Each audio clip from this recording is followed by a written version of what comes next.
She came, a thief in the night, in a disguise designed to shield your eyes, unrecognizable in every regard, unrenowned and unheard, camouflaged with humanity, like anybody and everybody. She boasts no great lineage, ancestry, or identity, or outstanding beauty.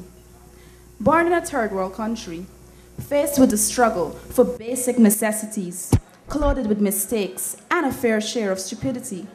She's no genius or revolutionary, just plain and ordinary, refusing to reveal her true name and game, no miracle signs or fame to reflect her inner flame. She's your daughter, your student and child, your friend and even adversary sometimes. She came as a woman, sexually, provocatively, not untainted with iniquity, living at times contradictory.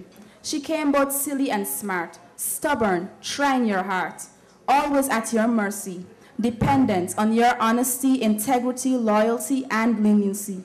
She gave you bragging rights to flaunt above her, to outshine her, to correct, to chastise, to reprove her.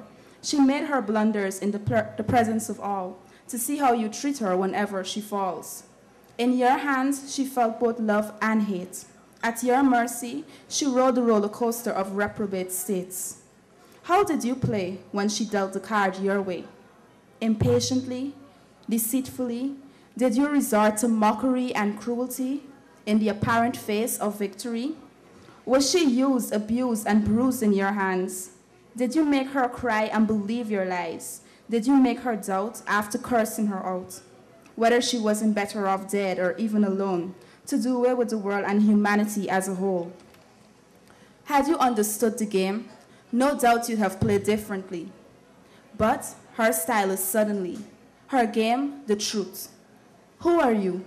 What do you really do to just another unimportant, wretched woman in that unguarded moment? Thank you.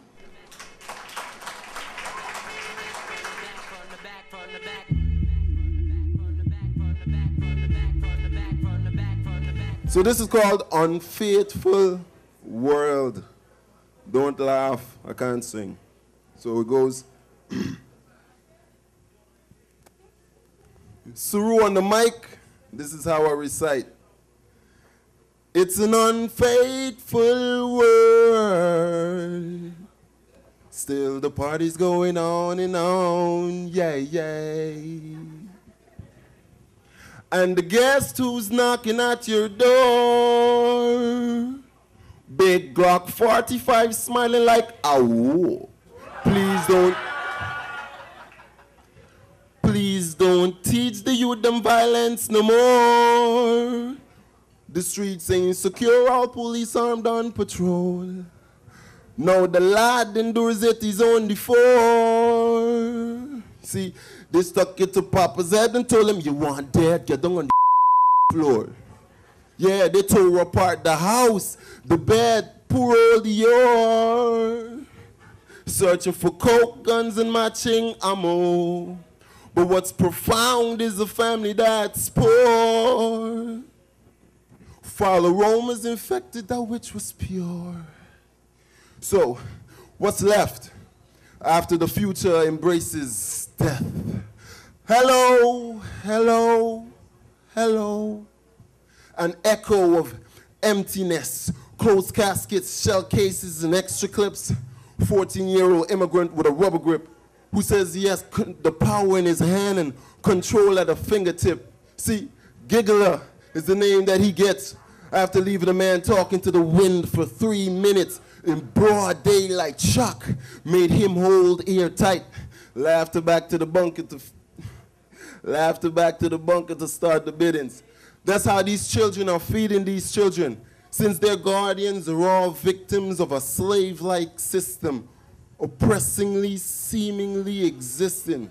And even though it's known love's the answer, we seldom practicing, because anything soft seems ready for sticking. See, I wish every boss was like my dad's. When he get a job, the fam eats and no one sobs. He hands them each a bit of art to substantially suit their job. Living above the law, parading broad, raw, like Mardi Gras. I miss the nasty drawers, trying to draw my vision for this capital and mainly teach the youth how to catapult. Catapult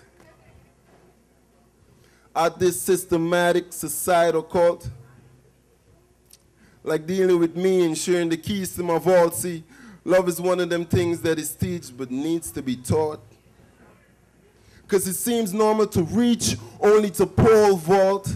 So Samaritans are nailed to the cross by the ones they assisted from a fall. They say anything good is worth fighting for. So I wrestle with the truth and hold it down in a figure four. Its submission is the brutal purpose for me to keep giving more. See, kindness is a weakness. It's how we exist in splendor, but it's an unfaithful world. Yeah.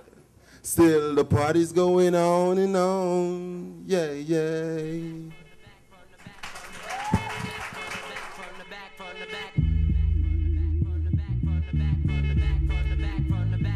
Okay, I'm going to be in keeping with the team men versus women, and I'll be representing for the women, of course. This piece is called My Alter Ego. I'm a lady. I try to speak softly when I talk. I respect myself. I have a little grace with my walk. I try to be kind to others. I try to use those things that I was taught. I like to be comforted. And I appreciate the gifts that I'm bought. You see, I like long conversations, but I don't really like telling tales. I want the protection of my man because I don't really like breaking nails. See, I'm a lady, but I'm starting to think that you don't really know what that means because for some strange reason, you got us twisted, brothers. See, we don't tolerate disrespect, and we know how to break a neck. And we'd rather that you pay, but we know how to write a check. And don't let my small frame fool you. I would fight to my death because I fear God alone and only He can take my breath and stop the beating in my chest to give me cardiac arrest. See, if you were part of my class grade, you'd be the free question on the test.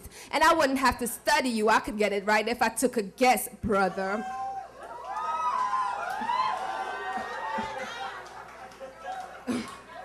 And you might even think that you're the best of the best, but the truth of the matter is that all you're spitting is that messy. I understand that you're stronger, but that doesn't mean that we're weak. My brain is riding on a full tank and yours is riding on a slowly, brother. You know you can never reach our level, so let me give you a little sneak peek. Let you taste that little fruit tree so you can go home and tell your family that your breath smells like defeat. See, I'm a lady. And don't get us confused with the rest of them, because we can get down with the best of them. And let me remind you, just in case you forgot, that you'll never ever take our spot, because we are ladies, even when you think that we're not. And this is why we're hot.